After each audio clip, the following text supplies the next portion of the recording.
चाहे गृह मंत्री अमित शाह से किरण रिजिजू की मुलाकात हो या प्रधानमंत्री नरेंद्र मोदी से मुलाकात हो, गृह मंत्री अमित शाह की मुलाकात स्पीकर से हुई है, ये बताता है, या अखिलेश यादव से बात करना हो बीजेपी के नेताओं का, ये बताता है कि बीजेपी चाहती है कि ये बिल पास हो जाए और इससे महिलाओं का रिप्रेजेंटेशन संसद में बढ़े, राजनीति में बढ़े। बीजेपी के कोशिशों को कम से कम फुल मार्क्स दिया जा सकता है यहां पर। देखिए, जो बजट सत्र में गृह मंत्री अमित शाह जी ने सभी विपक्ष के नेताओं से बातचीत शुरू की थी। अगर उस समय थोड़ी बहुत सहमति होती तो उस समय तैयारी यही थी कि बजट सत्र को 2 दिन 3 दिन के लिए बढ़ा के और उसी में बिल ले आया जाए। तो उस समय बातचीत हुई थी, थोड़ी तो लगा था कि शायद बाद में हम बात करके इसको निकाल लेंगे, लेकिन वो हो नहीं पाया। इतना विपक्ष ने उस समय विरोध नहीं किया था। अब राहुल गांधी इसको देश विरोधी कह रहे हैं। अब इसका तो कहे ना कि एक एक्सट्रीमिस्ट आदमी अगर देश की नॉर्मल पॉलिटिक्स में आ जाए तो ऐसे ही अराजकता का वातावरण जो है बौद्धिक क्षेत्र में, राजनीतिक क्षेत्र में बनता है। मुझे बहुत तकलीफ है।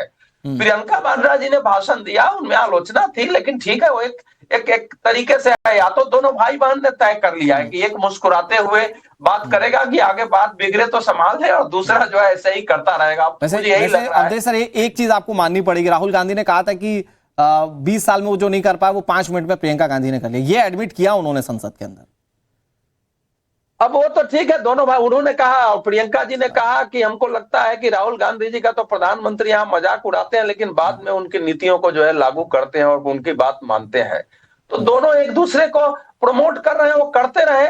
लेकिन अब इस समय देखिए, वो जो भेंट हो रही है, हमने 370 पारित होते देखा है। मुझे कल्पना नहीं थी, खासकर राज्यसभा में, कि भारतीय जनता पार्टी 370 पारित कर लेगी। मैंने सोचा ही नहीं था कि मेरे जीवन में मैं ये देख लूंगा। मेरे जीवन के संघर्ष का एक भाग रहा है 370 जी। हम लोग जो है बहुत कुछ उसके लिए यात्रा निकालो करते रहे अपने जीवन में, कभी कल्पना नहीं थी, हो गया।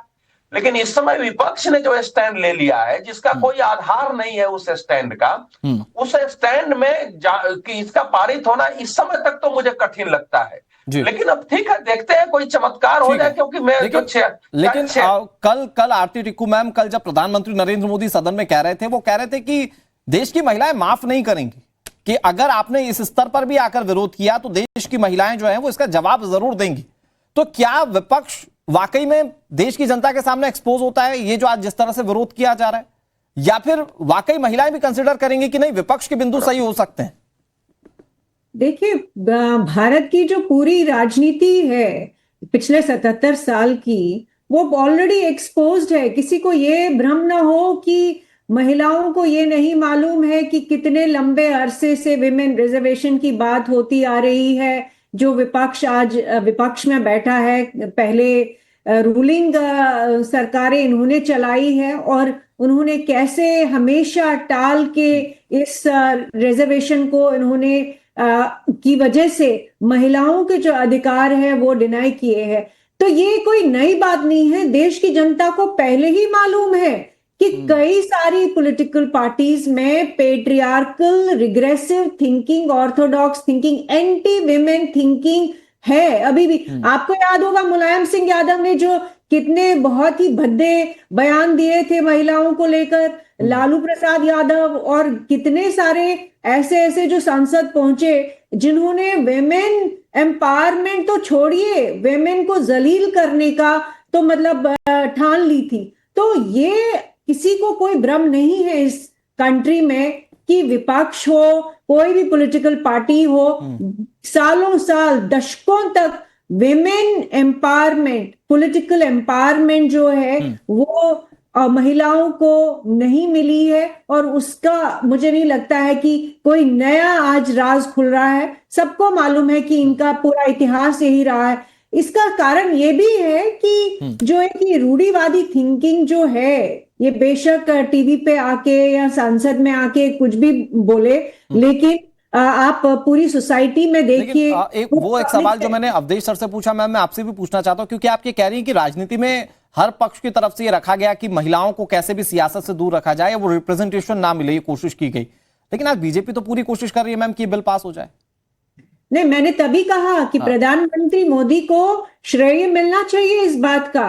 उनकी वजह से ये बिल पास हुआ 23 में, उनकी वजह से आज हम इस बात पर डिबेट कर रहे हैं। और उनकी वजह से ये रास्ता लग रहा है कि ये खुल चुका है महिलाओं के लिए सांसद पहुंचने के लिए। मैं कह रही हूं कि उनसे पहले 2023 से पहले जितनी भी राजनीतिक पार्टी, उसमें बीजेपी भी शामिल है, मैं प्राइम मिनिस्टर मोदी को पूरा क्रेडिट देना चाहूंगी कि उन्होंने ये बिल पास करवाया। महिलाओं के लिए जो एक रोड मैप है, एक जो रास्ता है, उन्होंने खोला। लेकिन उनसे पहले बीजेपी के अंदर लोग, कांग्रेस के अंदर लोग, किसी भी पॉलिटिकल पार्टी को लेके देखिए कि हर बार उन्होंने जब भी रिजर्वेशन बिल लाई गई, वो कैसे वो डिफीट हुई पार्लियामेंट में, वो कैसे नहीं पहुंची, क्यों नहीं पास हुई।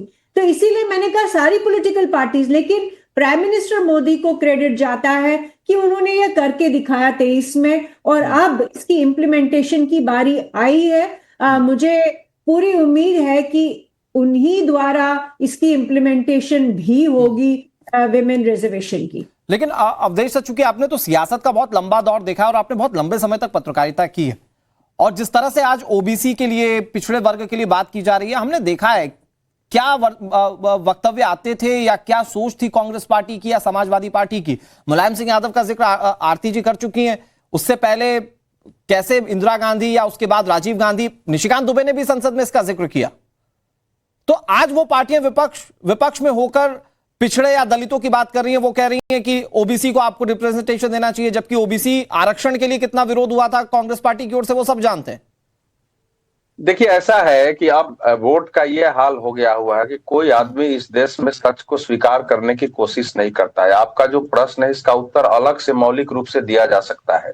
हाँ। लेकिन मुलायम सिंह जी ने क्या बोला था, मुलायम सिंह जी के साथ हम लोग थे, उन्होंने कहा कि पहले से ही इतना रिजर्वेशन है, अब अगर इसमें महिलाओं को भी दे देंगे तो फिर सवर्ण लोग कहां जाएंगे। देखिए, मुझे वो पंक्ति याद है, उन्होंने कहा कि सवर्ण लोगों को भी तो कुछ चाहिए नहीं, इसी देश में रहना है, चारों तरफ रिजर्वेशन हो जाएगा तो ये कहां से चलेगा।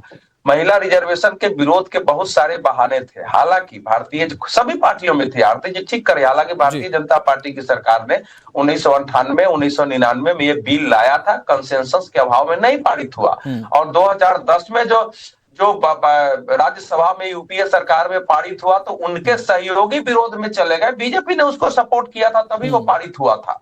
तो पार्टी के लेवल पर बीजेपी इसको सपोर्ट करती रही है, अलग अलग सांसदों के लेवल पर वो सारी चीजें रही है। देखिए, मैं एक बातें कर दूं और शायद देश के लिए, देखिए हमारे देश में जिनको आप पिछड़े और दलित कहते हैं ना, यही सब अतीत में राजा थे इस देश के, जिसको आप फॉरवर्ड कहते हो, ये राजा कम थे। एक ही ब्राह्मण राजा हुए प्राचीन काल में, पुष्यमित्र शुंग, चाहे चंद्रगुप्त मौर्य हो, समुद्रगुप्त हो, या नंद वंश हो, पाल वंश हो, मीर सम्राट गुर्जर हो, ये सब राजा रहे हैं। यही तो देश में उल्टी पुल्टी बात बताई गई कि राजाओं का शोषण हो गया और कर दिया ब्राह्मणों ने। तो हमारे देश में अजीब टाइप से बात हो रही है। जो मोहम्मद बिन तुगलक ने जो दिल्ली से दौलताबाद जो किया था कि यहाँ बहुत दौलत है, औरंगजेब ने किया, किसका था? यादव वंश का राजा था। हर जाति के इन्हीं ज्यादातर राजा आज जिनको पिछड़ी जाति कहते हो हमारे देश में, उनके रहे हैं, दलितों के राजा रहे हैं। जिनको फॉरवर्ड कहते हो उनके राजाओं की संख्या हमेशा कम रही है। ये देश को जानना जरूरी है, लेकिन ये इससे अलग विषय है। ये माइंडसेट ऐसा बन गया है कि आप हर चीज में पिछड़े और प्राइम मिनिस्टर आज राहुल गांधी जब संसद में बोलते हैं, सर आज लोकसभा में बोले तो वो कह रहे हैं कि मौजूदा समय में रिप्रेजेंटेशन ही नहीं है ओबीसी और पिछड़े वर्ग का। सुनो, अंग्रेज तो जाति जनगणना करा रहे थे ना, कांग्रेस ने ही जाति जनगणना रोका ना। नेहरू जी की फर्स्ट कैबिनेट ने जाति जनगणना नहीं होगा किया, वो देश के हित में निर्णय था। और ये जो परिसीमन है उसको किसने रोका? इंदिरा गांधी ने 1976 में 42वां संशोधन लाया कि नहीं, हम पॉपुलेशन कंट्रोल करना चाहते हैं, इसलिए हम सीट बढ़ाएंगे नहीं, और इसको करके उन्होंने जो है ये फ्रीज कर दिया 2001 तक। और इसलिए 1981 और 91 के बाद परिसीमन आयोग नहीं बना था। तो ये तो उन्हीं के सरकार ने किया हुआ है, रोक के रखा है। तो क्या सब दिन रुका रहे? आज तक हो ही नहीं परिसीमन जो 1971 में उन्होंने किया जनगणना के लिए। तो आखिर उन्हीं के परिवार के लोगों ने ये निर्णय लिया हुआ है। आज वो क्रांतिकारी बने, आपको किसी ने रोका था? आपकी सरकार थी, आपने जातीय जनगणना कराई थी, उनकी पार्टी में विरोध हो गया था, अंत में वो ग्रामीण विकास मंत्रालय से कराना पड़ा था, और बाद में नरेंद्र मोदी की सरकार आई तो कहा कि हम जारी कर देंगे, कमेटी बन गई। लेकिन जब देखा कि भाई इसमें इतनी त्रुटियां हैं, 46 लाख गोत्र और जाति आ गए हैं, एक राज्य में कोई जाति दूसरी में, तो अंत में हुआ कि हम जारी नहीं कर सकते हैं। तो ये भानुमति का पिटार उन्होंने तो उनके बना ही था। और एक बात और लेकिन बता आज दूं, आज आज सियासत में सब कुछ हाँ नहीं नहीं, सर, जिन 10 सेकंड में जो सर, हाँ। लोग आज मांग कर रहे हैं ना अनुराग, हाँ। जब नरेंद्र मोदी सरकार ने कहा कि हम इसको जारी करने जा रहे हैं, तो मुलायम सिंह ने इसका विरोध किया कि जारी नहीं होना चाहिए, लालू प्रसाद यादव ने विरोध किया कि जारी नहीं होना चाहिए। पाप की पॉलिटिक्स बड़ी अजीब है इस देश की, वो समझना कठिन है। मैं आपकी बात को रिपीट कर देता हूं कि फिर जब तथ्य और फैक्ट्स की बात होगी, फिर भारत की सियासत का कोई लेना देना नहीं है। खैर, बहुत शुक्रिया सर आपका।